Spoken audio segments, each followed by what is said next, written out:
बिस्मिल्लाहिर्रहमानिर्रहीम। अस्सलाम वालेकुम जी, कैसे हैं आप सब। किचन विद ज़ेबी यूट्यूब चैनल पे आपको वेलकम। आज हमारे किचन में बन रहा है जी मलाई बोटी पिज़्ज़ा, जो हम बनाएंगे पतीले में, विदाउट ओवन बनाएंगे, बहुत ही मज़ेदार। और अपने वीडियो को फुल वॉच करना है, जिसमें हम आपको बताएंगे कि आपने ऐसा क्या करना है कि आपकी डो बहुत सॉफ्ट तैयार हो और बेकिंग के बाद भी आपका पिज़्ज़ा बिल्कुल हार्ड ना हो। और क्या ऐसी मिस्टेक्स होती हैं कि आपकी डो राइज नहीं होती। वीडियो को आपने एंड तक देखना है और स्टेप बाय स्टेप फॉलो करना है। बनाना बहुत आसान है। और यहाँ पे जी जो मेरे चैनल पे न्यू है, जल्दी से मेरे चैनल को सब्सक्राइब कर दीजिए और मेरी वीडियो को लाइक एंड शेयर जरूर किया कीजिए। तो चलिए चलते हैं अपनी रेसिपी की तरफ। डो तैयार करने के लिए हमें जो इंग्रेडिएंट्स चाहिए वो हैं 2 कप हमने यहाँ पे मैदा ले लिया है और इसको हमने बहुत अच्छे से छान लिया है। 1 टीस्पून हमने ले लिया है नमक, 1 टीस्पून हमने ले लिया है इंस्टेंट ईस्ट और 1 टेबलस्पून हमने ले लिया है मिल्क पाउडर, 1 टीस्पून हमने ले लिया है शुगर पाउडर। ठीक है जी। 2 टेबलस्पून हमने ले लिया है मेल्टेड बटर और साथ हमने ले लिया है हस्बे ज़रूरत नीम गर्म पानी। पानी आपका बहुत ज़्यादा गर्म नहीं होना चाहिए। अगर आपका पानी थोड़ा सा भी टेम्परेचर ज़्यादा होगा तो आपकी जो डो होगी वो राइज नहीं हो। ये छोटी छोटी बातें हैं जिनका आपको ध्यान रखना पड़ता है। डो में हम शामिल कर लेंगे salt, sugar, milk powder, east, mix कर लेंगे और साथ साथ हम नीम गर्म पानी शामिल करते जाएंगे और डो को हम तैयार कर लेंगे।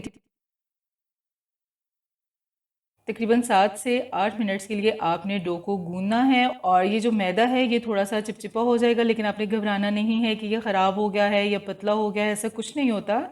और ये ऐसे ही होगा, आप इसको गूंदते रहेंगे तो ये आपको बिल्कुल आपके हाथों से जो है वो सेपरेट होना स्टार्ट हो जाएगा। ठीक है जी। अभी यहाँ पे हम इस्तेमाल करेंगे मेल्टेड बटर का। 1 टेबलस्पून हम यहाँ पे मेल्टेड बटर डाल देंगे और हम दोबारा से आटे को 2 से 3 मिनट के लिए गूंद लेंगे।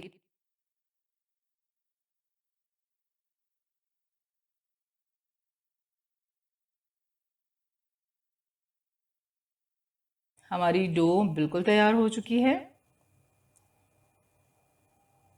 ये देखिए बिल्कुल चिपकना बंद हो चुकी है। अभी हम इसके ऊपर 1 टेबलस्पून और डाल लेंगे बटर और इसको फैला देंगे और रैपिंग शीट से कवर करके तकरीबन 2 घंटे के लिए हम इसको गर्म जगह पे रख देंगे। ठीक है जी। अगर गर्मी है तो आप इसको 2 घंटे के लिए रखेंगे और अगर सर्दी है तो आप इसको 3 घंटे के लिए भी रख सकते हैं। ठीक है जी। और अभी हम चलते हैं मैरिनेशन की तरफ। यहाँ पे हमने एक बाउल ले लिया है और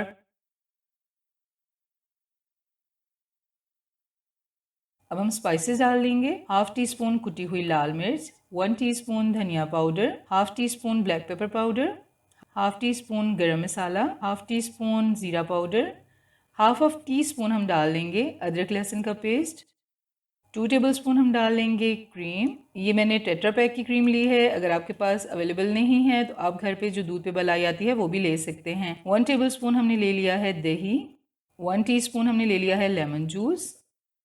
मिक्स कर लेंगे।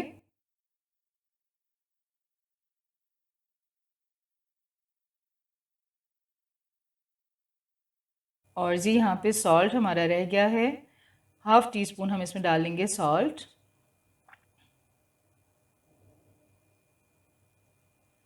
मिक्स कर लेंगे और आधे घंटे के लिए हम इसको कवर करके रेस्ट पे रख देंगे।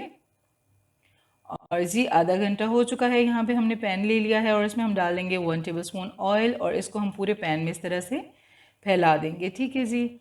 और ऑयल गर्म हो चुका है। अभी हम चिकन डाल देंगे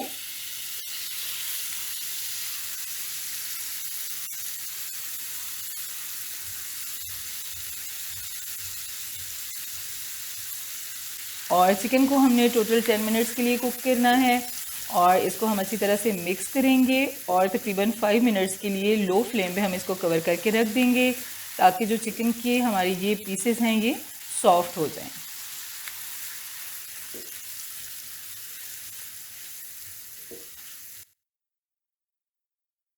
जी तो 5 मिनट्स हो चुके हैं और अभी हम फ्लेम को थोड़ा हाई करेंगे और ये जो दही का पानी है इसको हम बिल्कुल ड्राई कर लेंगे